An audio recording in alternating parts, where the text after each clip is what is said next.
A Deadly Thanksgiving. I'm Rebecca Lieb. I'm Jason Horton. And this is Ghost Town.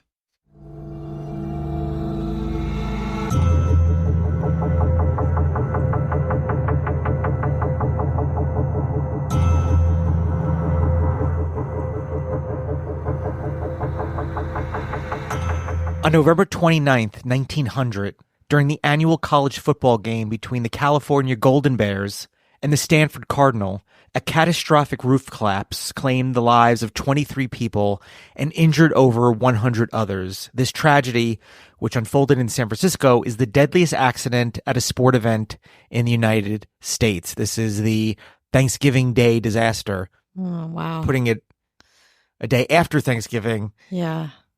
Doesn't want to bum people out. Yeah. Before Thanksgiving. Yeah. So a little time to process the holiday before this episode. And normally I don't touch anything before 1950. No, in fact, you audibly, whenever I do, you're like, check out. You're like, sure. Yeah, let me know when the break is. But this is impactful. It's impactful. It's something I never heard of, and it is holiday specific, which are hard to find. It's, at this point, we've been doing this for a long time. Yeah, we've kind of gone over a lot of the holidays. In fact, I had to check again. I was like, did we do this? Mm-hmm. And apparently we have not. No, this sounds not familiar to me. Since 1892, the rivalry between the University of California, Berkeley and Stanford University has centered around their annual football game known as the Big Game. Initially held in San Francisco, these early matchups often attracted large crowds, occasionally leading to safety concerns. Safety in the late 1800s, early 1900s, probably not as robust, I'd say, as they are now, but things happen at any given time in history. I mean, I think at this point they weren't even wearing helmets, not even like those little like flexible sheath helmets that they used to wear. I feel like football games were just a massive wrestling, dangerous mess. Well, apparently also the structures surrounding it had similar issues. Oof. For instance, during the 1897 game, a portion of a packed grandstand collapsed, injuring several spectators, including a 10-year-old boy. By 1900, the game had become a major Thanksgiving tradition, as it is now still. Mm-hmm. That year, the event was held at the 16th and Folsom Grounds, a stadium located in a heavily industrialized area of San Francisco. The growing popularity of the game, combined with the lack of a permanent venue, often led to overcrowding and makeshift viewing arrangements. We don't know where we're going to be, and we don't know how many people are going to be there. Mm-hmm. So they're always kind of juggling both of those True things. chaos.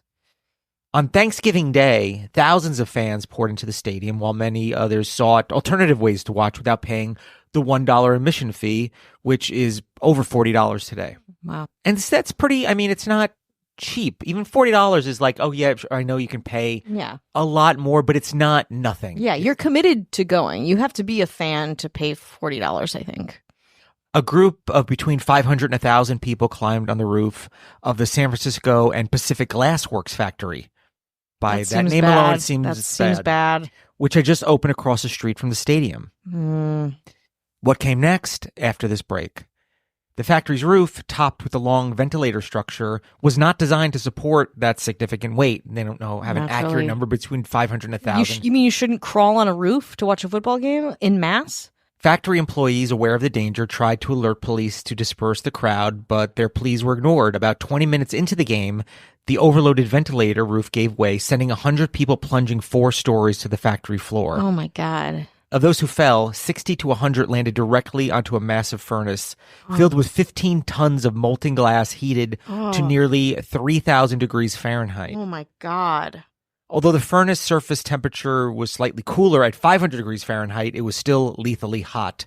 Many victims were pinned to the furnace by steel rods designed to reinforce the structure, making escape nearly impossible. Several fuel pipes sprayed, scalding all over the victims, igniting fires and further intensifying the devastation. Factory workers heroically attempted to rescue the victims using metal poles to retrieve bodies and pull survivors away from the furnace. Despite these efforts, the scene was harrowing, with many bodies burned beyond recognition. 13 people died at the scene, with 9 more succumbing to their injuries in the following days. 1 victim died 3 days later from related injuries, bringing the total deaths to 23. All of the victims were male, mostly being children or young adults. Oh, God. The children are the one that probably don't have the means, and they are adventurous. Yeah, and that's the thing. It's like they're like, oh, we want to watch this sporting event, this collegiate sporting event, of course, and we're going to do it how we can do it because we can't afford the ticket, and we're just going to make it happen.